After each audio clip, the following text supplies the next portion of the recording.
Chapter 1 Guantanamo Bay, on the southeast coast of the island of Cuba, is the prettiest spot on the planet, thought Rear Admiral Jake Grafton, U.S. Navy. He was leaning on the railing on top of the carrier United States superstructure, or island, a place the sailors called Steel Beach. Here, off-duty crew members gathered to soak up some rays and do a few calisthenics. Jake Grafton was not normally a sun worshipper. At sea, he rarely visited Steel Beach, preferring to arrange his day so that he could spend at least a half-hour running on the flight deck. Today, he was dressed in gym shorts, t-shirt, and tennis shoes, but he had yet to make it to the flight deck. Grafton was a trim, fit 53 years old, a trifle over 6 feet tall, with short hair turning gray eyes, and a nose slightly too large for his face. On one temple was a scar, an old faded white slash where a bullet had gouged him years ago.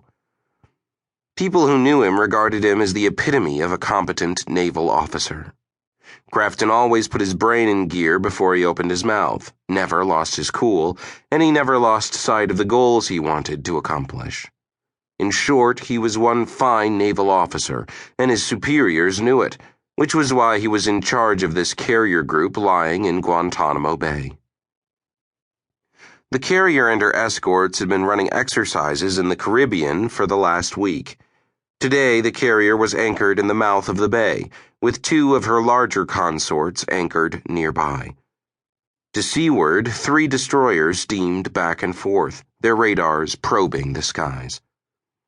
A set of top-secret orders had brought the carrier group here. Jake Grafton thought about those orders as he studied the 2 cargo ships lying against the pier through a set of Navy binoculars. The ships were small, less than 8,000 tons each. Larger ships drew too much water to get against the pier in this harbor. They were Nuestra Señora de Colón and Astarte. The order bringing those ships here had not come from some windowless Pentagon cubbyhole. It was no memo drafted by an anonymous civil servant or faceless staff weenie.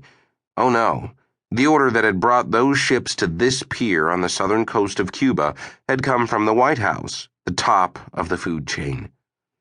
Jake Grafton looked past the cargo ships at the warehouses and barracks and administration buildings baking in the warm Cuban sun. A paradise, that was the word that described Cuba. A paradise inhabited by communists.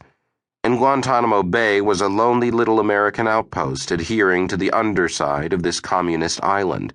The asshole of Cuba, some called it. Rear Admiral Grafton could see the cranes moving, the white containers being swung down to the pier from Astarte, which had arrived several hours ago. Forklifts took the steel boxes to a hurricane-proof warehouse, where no doubt the harbor master was stacking them 3 or 4 deep in neat, tidy military rows. The containers were packages designed to hold chemical and biological weapons, artillery shells, and bombs. A trained crew was here to load the weapons stored inside the hurricane-proof warehouse into the containers, which would then be loaded aboard the ship at the pier and transported to the United States, where the warheads would be destroyed. Loading the weapons into the containers and getting the containers stowed aboard the second ship was going to take at least a week, probably longer. The first ship, Nuestra Señora de Colón, Our Lady of Cologne, had been a week loading and would be ready to sail this evening. Jake Grafton's job was to provide military cover for the loading operation with this carrier battle group. His orders raised more questions than they answered. The weapons had been stored in that warehouse for years. Why remove them now? Why did the removal operation require military cover? What was the threat? Admiral Grafton put down his binoculars and did 50 push-ups on the steel deck while he thought about chemical and biological weapons. Cheaper and even more lethal than atomic weapons, they were the weapons of choice for third-world nations seeking to acquire a credible military presence. Chemical weapons were easier to control than biological weapons, yet more expensive to deliver. Hands down, the cheapest and deadliest weapon known to man was the biological one.